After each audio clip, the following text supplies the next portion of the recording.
Grant Morrison is, in my humble opinion, one of the best comic book writers of all time.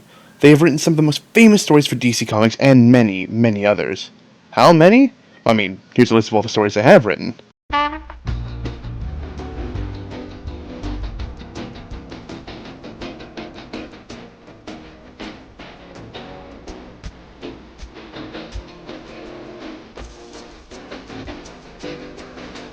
But we'll get to some of those in a minute. First, let's talk about the person, Grant Morrison.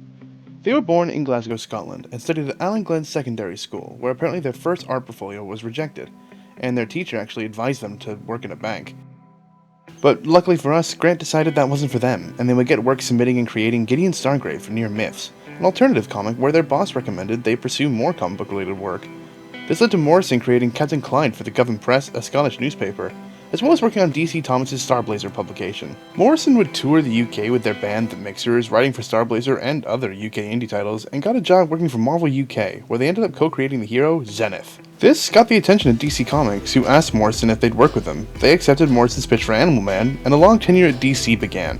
Morrison would go on to see immense success with Animal Man, leading to Morrison getting to do a story that is, in my opinion, one of the best Batman comics ever made. Arkham Asylum, A Serious House on Serious Earth. Combined with the artwork of Dave McKean, Arkham Asylum is a story of Batman on a psychological level, using a lot of metaphors and symbolism. The story follows Batman having to make his way through Arkham Asylum, fighting numerous escaped villains with each villain representing something different. For example, Maxi Zeus represents the Messiah complex and has an obsession with coprophagia, which, please don't look that up. Clayface is a living embodiment of decay. Everything around him, including himself, wastes away. Croc, Mad Hatter, and Joker as well, all represent something different, rather be blatant or hidden in metaphor. I won't go much more into it, as I highly recommend reading it for yourselves, but if you love intense and metaphor-based storytelling, then Arkham Asylum, A Serious House on Serious Earth is one to look out for.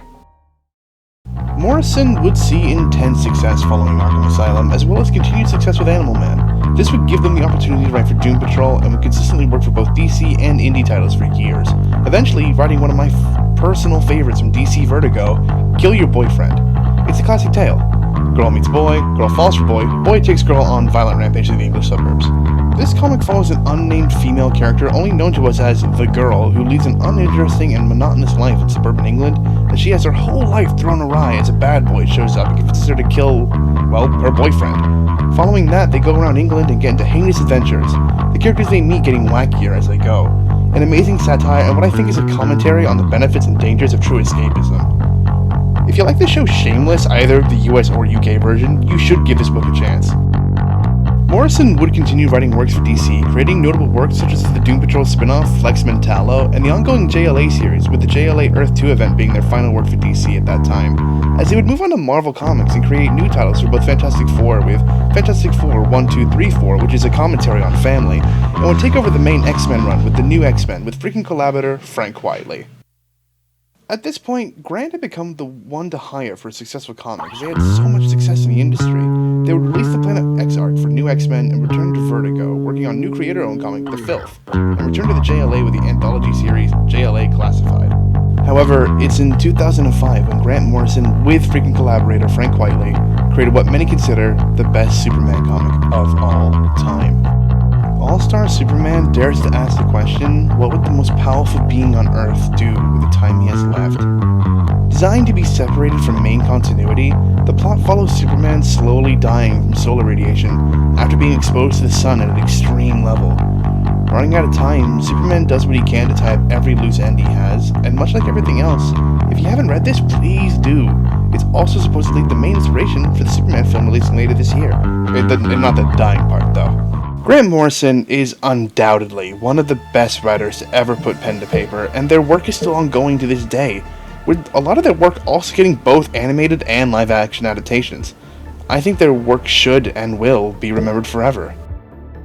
You know, I came into comics at a time when people were doing what I would call deconstruction, you know, stuff like Watchmen and Dark Knight and some of the things that followed them, which were breaking down the hero and examining what it might be like to be a superhero in a real world. I kind of wanted to do the opposite, you know. Those guys were bringing heroes into our world, and I kind of wanted to see what it was like in the world of the heroes. and what it would be like to live in a place where the skies were primary colour blue and where time cuts between panels and where your entire universe can be erased by some guy's whim. Yes. So rather than bringing realism in, I wanted to be more like a superhero. So my kind of approach was to try and find the root of them and build them back up and bring out the heroism again, and the fact that it's just so beautiful to me that people who live in a kind of world, or a messed up world, shall we say, create these amazing characters who are so much better than us, you know. So I wanted to deal with that aspect of them rather than break them down or drag them down to be like us. And that's about all we have on Grant Morrison. I apologize this video isn't as long as I'd like it to be. There isn't really much about Grant's upbringing outside of their initial schooling, and as far as I can tell, it's really just straight from school into their work in comics. And unlike Jack Kirby, where there was so much with like his history of schooling and everything like that, I just couldn't find it. And maybe if Grant Morrison ever puts out their own biography, which I could not find if there is one already. If there is, please let me know. And I might even redo this once that comes out. But yeah, that's all I really have. For recommended reading, all I can offer is what I recommended today, which is Kill Your Boyfriend, All-Star Superman, and Arkham Asylum Serious House on Serious Earth. But yeah, that's all we have. The Batman Gaslight Canon Events video is still happening. That is coming, trust. There probably will be one more video before that one though. So it's another Character Chronicles. I know they're not the biggest thing on the channel, but I love making them, so they're gonna keep coming. There's a teaser of who we're gonna cover in the next one. Please stay tuned for that. And yeah, that's all there is. Support the channel on Patreon. There's now just a simple $5 AUD limit, and with that you get early access by 2 days, your name shout out at the end of the video, and you get exclusive polling power to help us figure out what we're doing next. And yeah, that's I'm really excited. So with nothing further, stay safe, stay true, stay you. I'll catch you on the next one.